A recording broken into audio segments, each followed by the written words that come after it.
Bonjour, je suis devant le kiosque de Classe Rambert qui fabrique un vin particulier, particulièrement un vin médiéval, toutes sortes de vins rouges, des vins, des mousseux. Enfin, je vais le laisser expliquer qu'est-ce qu'il fait. C'est Monsieur Raymond. Oui, c'est ça. Raymond Lambert. Première des choses, on dit clos. Clos, c'est une appellation européenne. Alors, plutôt que de dire clos. Clos, ça fait comme Lambert Clos. Mais clos, c'est un endroit qui est comme clôturé, qui est délimité. Fait que, il y a beaucoup de vignobles comme Clos Vougeot. À nous, ça s'appelle Clos Lambert. Bon. Les produits ici, on est au marché Noël allemand. Puis, les produits qui sortent beaucoup, ce sont les vins chauds. Alors, on vend 3 types de vins chauds.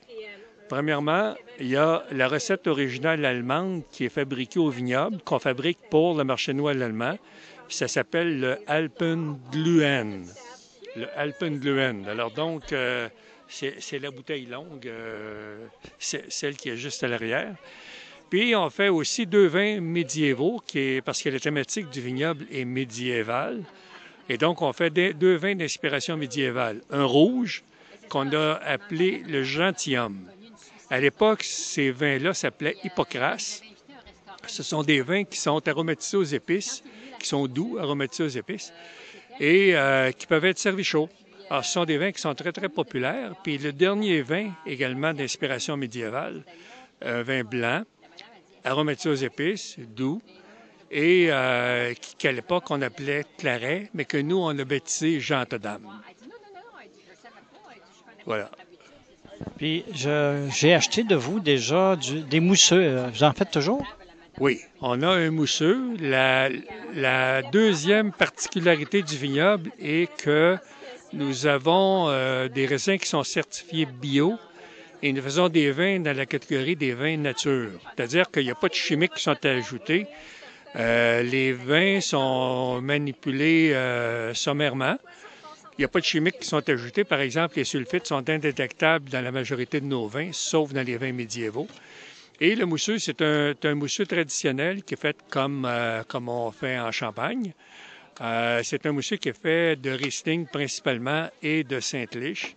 C'est un mousseux qui est brut, mais quand même rond, pas du tout agressant en bouche, qui est fruité, très intéressant comme produit, bulle fine et persistante. C'est un vin, voyez-vous, on vend actuellement le 2018. Donc, c'est un vin qu'on laisse en bouteille pendant un certain temps, pendant quelques années, avant la commercialisation. C'est très beau. Ça prend environ 5 ans pour faire un bon mousseux, d'après ce que je comprends. Pas nécessairement. Nous, on a décidé de le fabriquer de cette façon-là. On attend minimum 3 ans avant la commercialisation, mais ça va aller jusqu'à 4 ans, 5 ans, dépendant des années, dépendant de la façon avec laquelle le vin réagit en bouteille. Puis ça, on goûte le vin, puis quand on voit qu'il est prêt, là, on le commercialise. Et vous êtes situé, votre vignoble est situé à Lévis, un petit peu en campagne, vous lui expliquer un peu comment on fait pour vous trouver? Effectivement, nous, c'est presque un vignoble urbain, en fait, parce qu'on est à 10 minutes des ponts, à 15 minutes du centre-ville de Lévis, de la rue Bégin, par exemple. Et on a... on est à quoi? 4 ou 5 kilomètres de la Transcanadienne dans l'intérieur des terres. Les gens arrivent chez nous, les touristes, puis ils se disent c'est impossible qu'il y ait un vignoble par ici parce qu'ils sont encore en ville, puis tout d'un coup, ils débouchent sur le vignoble. Alors, c'est un beau milieu, proche de la Rivière-et-Chemin. Petit vignoble, mais un vignoble qui a son cachet. Je vous remercie beaucoup. C'est très intéressant. D'ailleurs, j'ai déjà visité votre villa, puis c'est très joli. J'ai été en vélo, hein, puis d'ailleurs, il y a des pistes cyclables qui mènent pratiquement jusque-là. Merci beaucoup. Ça m'a fait plaisir et bon succès.